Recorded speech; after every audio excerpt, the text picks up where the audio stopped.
From Ginko Florists.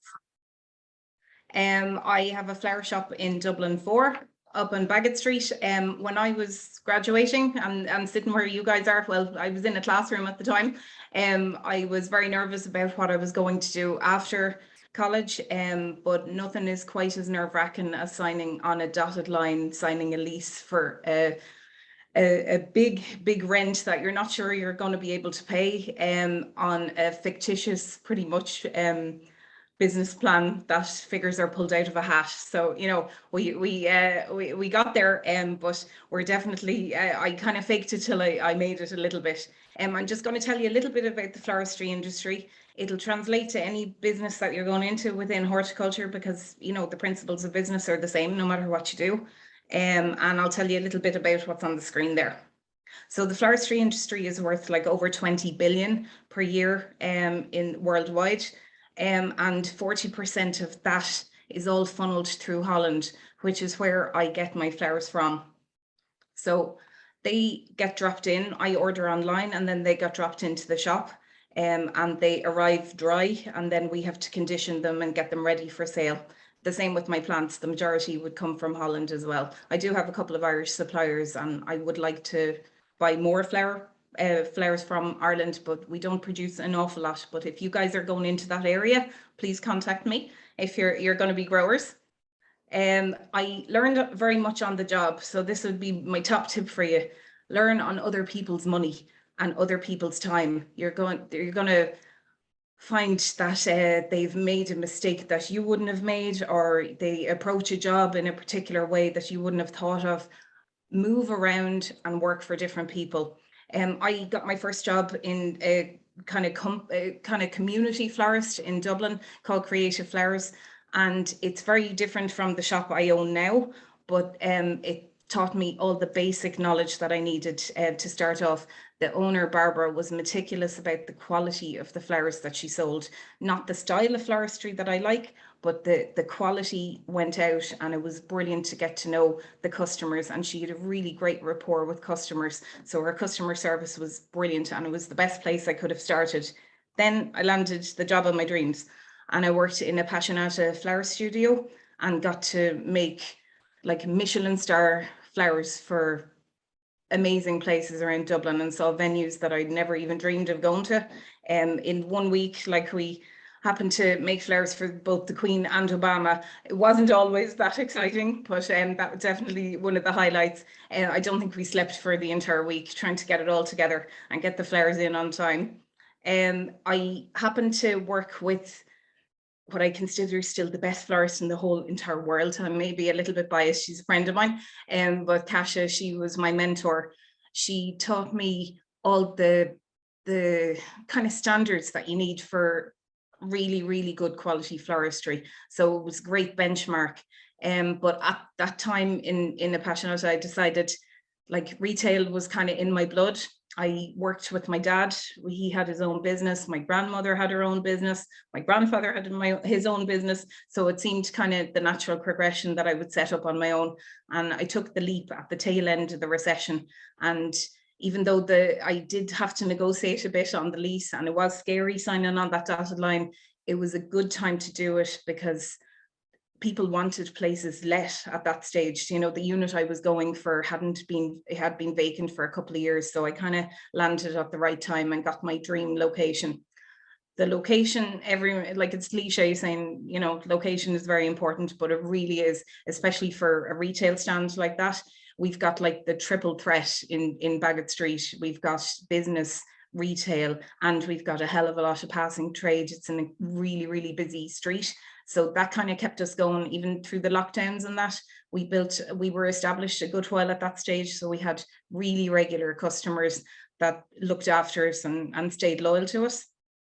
At the minute, we have like 5 to 6 florists, a driver, and an office manager. So it really has grown over the years. I thought I'd still be, from my business plan, like I thought I'd still be working in the shop on my own at this point, or maybe with one part-time staff. But it's amazing how things kind of progress over time. We're like the United Nations. We're made up of every nationality going, and we over the years we really are the United Nations. For me, what I'm looking for in a florist obviously would be a WIT graduate. That would be number one. Like, you guys are a shoe-in for sure. Someone who has good knowledge of plants and flowers, which you have it in the bag. Someone who can make a bouquet in front of a customer and have a chat all at the same time and convince that person that they have made the best choice in flowers. It's someone that has a personality. It sometimes doesn't gel. Sometimes people are fast florists but can't have the chat with the customers, and it's comparable to like a hairdresser or something. You need to be able to want that repeat business. We're part of all the highlights in people's lives, the weddings, the funerals, the births, the affairs, everything, you know, the whole works. So we're part of their lives for that. The things we sell, majority of things would be bouquets. It's a really, really busy bouquet shop. We always have the floor with a good selection of bouquets ready to go. People are sometimes in a rush. They don't have time for you to make something, so they want to pick up and leave. So we never have less than at least 8 bouquets of different prices and different colors. I don't offer an unlimited menu like Nando's or something like that. It's a limited menu. We don't do the kitchen sink. We have 8 standard bouquets. They change seasonally with the flowers that are in the right colors to suit them. I'm not trying to compete with Interflora. I'm not an e-florist. We stand alone. Anything that's made in the shop goes from the shop. We don't use any other kind of intermediary person to sell our flowers for us. It's made in the shop and it goes out of the shop. So we stand over everything that goes. What sets us apart probably from the competition is that the flowers that we don't use just as much as the flowers that we do use in the bouquets. So I have an aversion to a few flowers, so I just don't stock them, which is a thing that you can do when you're the boss. It's great fun. You can just say, no, don't like them. I don't like gerberas, don't like chrysanthemums, don't like most carnations. I make an exception for a few, and I don't like gypsophila. So if anyone comes in looking for them, I'm afraid they're in the wrong florist. So, but we do end up selling them something, because we sell them beautiful flowers, the phloxes, the lisianthus, the astrantias, the things that they've never heard the names of. Latin is your best friend. You've all learned all the Latin names at this stage. Bust it out at any point with any customer and you've won them over, because your knowledge is much higher than the average punter. So use your Latin. It's the thing that I learned the best in WIT, and it stands to me now still, selling bouquets. There's something for every pocket, but we don't cater for smaller bouquets.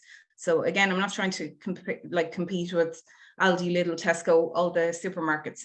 We don't make €15 bouquets. We don't make €20 bouquets. We start at €50 bouquets. So the luxury end, we sell them up to €250. For Valentine's Day, there was a €450 bouquet, which is madness for flowers, but someone loves someone enough to do that, so I'll take their money for sure. But just to suit everyone's pocket, we don't want to alienate customers, so we do these beautiful little bottles of flowers that are really tastefully arranged. They go into a ginkgo bag with ginkgo tissue, a little card. It's all branded. They all go out happy, and they start at around 12 to 15 euro. So we're not trying to say you can't afford us, don't come in. Everyone's welcome. And also we sell so many plants. Plants are where I think the whole shop started, because I fell in love with cactus and succulents when I was a kid. I had over 100 types in a tiny little glass house at the end of our house. It was broken down glass house, but anyway, they all survived the winter. And all of them were called Fred, because I didn't have my Latin knowledge at that time. So all of them were called Mr. Fred. From then I said, okay, I'm in love with plants. And then I ended up in WIT. So most of the shop is full of plants. When people walk in, it has that beautiful feel. It's lush. They're long lasting. They fill shelf space. They sell really well to people who are living in apartments who want to brighten up their office by having a plant on their desk. They don't deteriorate as quick as flowers. If I was filling the entire shop with flowers, I would be out of business, because they go in the bin after 2 to 3 days. Plants, you can keep them going. They look pretty and they're long lasting, especially the ones that I like, the cactus and succulents. Here's Diana, she's our plant lady. So if Diana isn't around to tell people, like Diana has a degree in plant genetics, which may be a little bit too much knowledge for some of the customers anyway. But if Diana's not around to tell them about plants, we have these little signs around the shop. So if someone just doesn't want to ask a question about how to look after something, we have these little knowledgeable signs kind of around the place, which set us apart from someone else. So if someone for some reason picks up something and they bring it to the counter and they want to buy it, and it's just not good, and we didn't notice that it was on the floor and it's just not good quality, we will not sell it to them. We will go and we will pick out a better version of it, and then we will sell them that version of it. There's no point in selling something that has deteriorated and that isn't looking its best, especially if we have another one in the shop right beside it and it's looking good. It's all about quality control. When things arrive into Ireland, that's the first thing we do. We have to take it out of the boxes. We have to take all the leaves off. We have to look at them, make sure that they're good quality, because if something goes out and it's not good quality, it's your name on it, and it means people are not going to come back to you. So we will never, ever knowingly send something out that is bad quality. And that's probably what I learned most from Crumlin and from Creative Flowers when I worked there. Just don't send out anything that you wouldn't sell to your mother. Do not sell it, because it'll come back and you've lost a customer. Flowers are a luxury. No one has to buy them. They're not milk, bread, eggs, all that stuff. You don't have to buy them. So don't, it's your name and your reputation. Don't send anything inferior out. We take photographs of anything that comes in that's not good quality, and we send it to our suppliers, and then we get a credit for it. So the Dutch, they're good businessmen. They're not doing it out of the kindness of their heart. They want to keep you coming back as a customer, and we in turn do that to our customers. We send out good quality produce. The other string to our bow would be contract flowers. We have like a number of contracts over the city, most of them quite close to the shop. These are different from bouquets. They are architectural, structural arrangements that are provided in vases that go into hotels and offices and restaurants on a weekly basis. So it's a great thing to know that you've money coming in, because you have these contracts in the bag, and it's like, okay, there's a certain amount definitely that we've made this week, so that'll cover X amount of wages, you know, things like that. So it's good to build up those over time, and it does come with time. It's kind of, it's not a 100-meter dash, it's more of a marathon. You have to just put the time in, and it slowly builds up, and word of mouth, you get another one and you get another one. So at the minute we've around 30 weekly contracts. They really brighten up the entrance to hotel lobbies and to, you know, to wherever they're going really, and they make a splash of color, and they're a good advertisement for you, because if someone is wowed when they walk into a lobby of a hotel, they will say, who did your flowers? If we happen to be around the corner, you might get a sale from that as well. They may come in and see the shop that provided these lovely flowers for the hotel. The vases.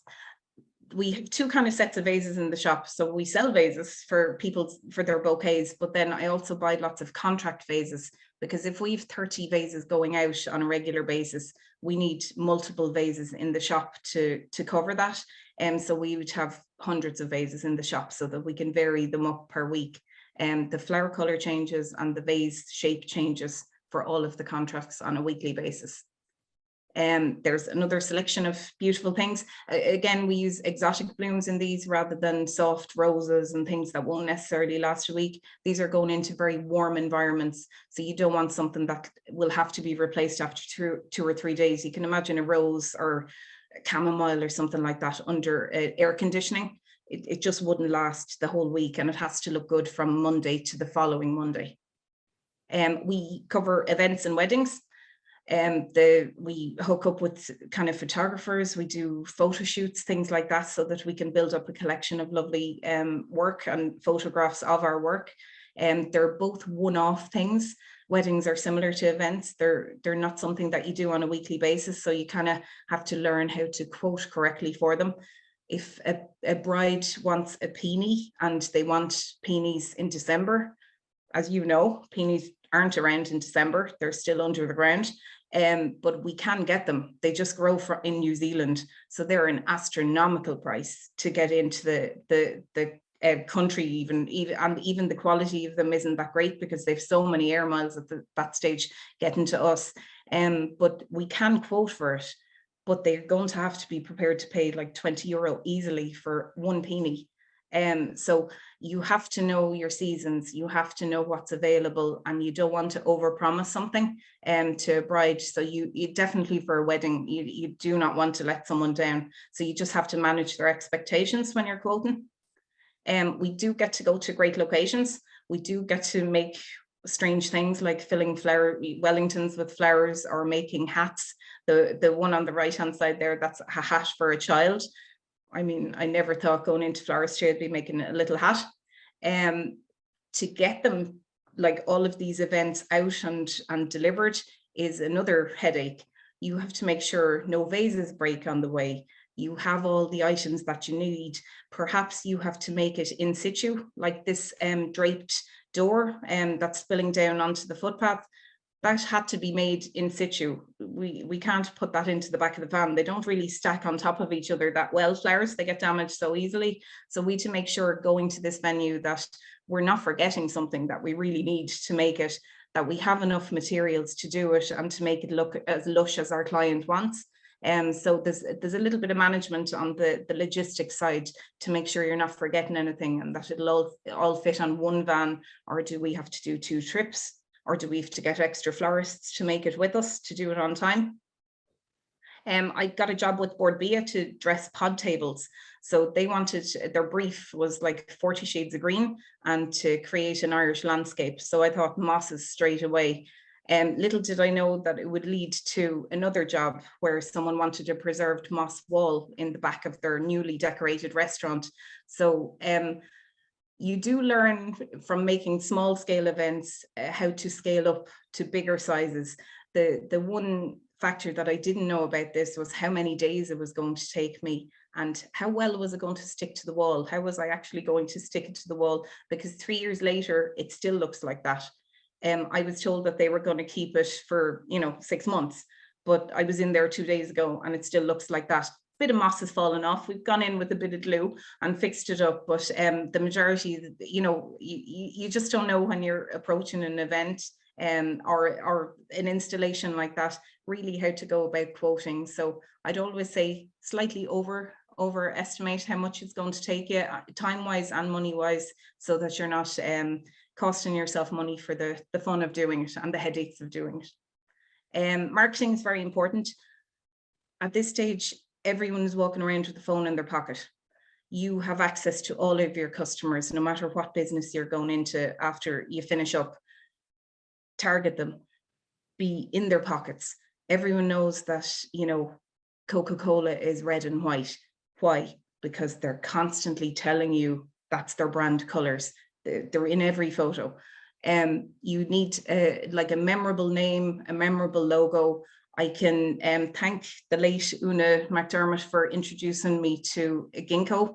It was on my first plant ID walk around Kildalton that I fell in love with my first ever Ginko tree. So that is why Ginko is called Ginko, because of her. And we've come up with the simple leaf, like the leaf is the logo, that's it, and the name. So you can do your own marketing. It's not that you have to hire people in to do it. Facebook, Instagram, Twitter, they're all really important to get out there. Floristry is such a visual thing. It just lends itself to being on social media. It's pretty, it's lovely, and you can showcase how good you are or what you do. We have also got mentions in things over the years. It's not that I went and looked for it, but we've got listed in things. It's nice to have a kind of profile that people mention you in social media.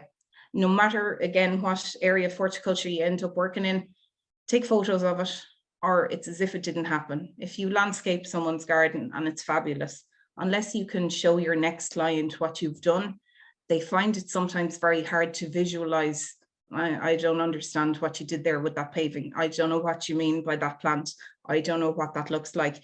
Take photos and then go back 6 months later and take more photos of the garden once it's settled in, and take photos of the same garden different times of the year and build up a portfolio for yourself. Same with floristry. Learn a little bit about photography, framing, cropping, all that stuff before you put it up on social media. It is the thing that people will be looking at when they're doing research on your business. So present yourself in the best way you can. We've had the fun of making some flowers for Bloom over the years, Bloom in the Park. So they do a photo call and they do a photo shoot with the judges, and they change location kind of every year. And we would provide the flowers. So they give us a kind of brief what they're doing, whether they want a tablescape and then the judges are going to be sitting behind it, or whether they want little flower crowns for the girls or boys or whatever. And then we would provide them. So we've hooked up with a nice couple of clients kind of over the years, and it's good because we can promote on our social media that we've done the flowers for the Bloom, you know, photo call. Our window is known in Dublin, so please pop in if you're passing. We do big displays, big windows, and catch people's eye. We have like vases in it sometimes. That shows how creative we are. We have kind of seasonal ones, the Wicker Man, the horror show, you know, the Rocky Horror, or the Little Shop of Horrors. We try and change it up all the time to catch different people's eye. And like our Christmas, Valentine's, Mother's Day, they're the highlights, they're the big windows of the year. It just shows that you do more than flowers and you're creative. We did a Merkel window when Brexit was passed in England. We got up in the middle of the night, we went down, we painted the window so that the passers-by the next morning would see that we're topical and we're on trend. So we do our best to do this. If you are in Dublin, I'd love to meet any graduates of WIT always, and come in and say hello to Fred. I do know Fred's Latin name at this point, but I didn't at the time when I was naming all my ones in the glass house. So please pop in, because you guys are in a great position that you're just knowledgeable. So just spread your wings and go to a few different places. That is my advice to you. Don't just stay in one place. Move job if you eventually want to open up your own place. Thanks, Emil, for having me. Bronagh, thank you so much. That was wonderful. It was visual and it was inspiring. And thank you so much. It's great to see, you know, our graduates in general are very successful, and it's so great when you come back and talk to us, you know, because it definitely is inspirational. We have, unusually this year, we have, obviously the course runs in 2 locations, and we have 2 classes of floristry students in both locations this year. Wow. So there is a real love of floristry in both locations. So look, it's great. And I think that the future is bright. Brilliant stuff. Have we any questions, guys? A quick question, yeah. I'm just wondering, where did you study floristry? Because I know the course in WIT is kind of just more like a get to know it kind of thing. It's not like, you know, you don't do anything. It is, and it was, even when I was there a million years ago, it was kind of a taster, you know, into the floristry world. There's no particular place that you study floristry in Ireland. You would have to go to England to do like an actual thing that you get a qualification in. But you do not have to do that in floristry. Floristry is a very practical thing. You're coming from a degree with knowledge of plants and flowers. You're already halfway there. The next thing is you have to see if you have an aptitude to actually make something and create something, and you like that as a career. I would advise anyone not to do a course, to be totally honest. You've done your course at this point. Go in and work in a florist, and then work in another florist, and then work in another florist, and then set up your own. You know, do learn on other people's time, learn other styles, you know, do your research, follow really good people online as well. There's tutorials online. But as for a floristry, a floristry class, I would just learn on the job, learn while you're getting paid on other people's time. That's my advice, definitely. We have time for one quick more question, and then we'll move on to our next speaker. So have we any other questions? No. Hi, Bronagh, can I just ask you, networking, I imagine, is pretty important, is it? When you're, I mean, I'm just imagining you starting up there at the end of a recession, and now, you know, you've obviously made big connections with Bloom and Borbia and your you know, contract and everything. But starting out, was that all very daunting? Do you know what I mean? Did you It was, yeah, for sure. Like, because, you know, really didn't, like, it's all right writing a business plan, but that doesn't mean that the money is actually going to come in through the door and you're going to sell X amount of things. It was a slow build, I must say. It just happened. You get into the right hotel, the next hotel, the general manager moves.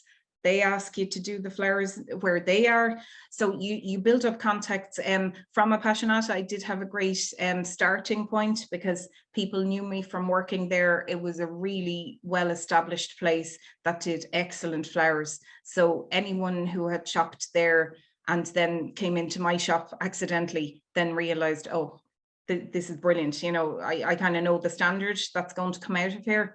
But it's kind of something that just happens over time. You can't just go straight into having loads of nice clients or doing loads of contract bases for hotels or restaurants. It builds. It's one of those slow builds, unfortunately. Okay, thanks, Bronagh. Excellent. Bronagh, thank you so much.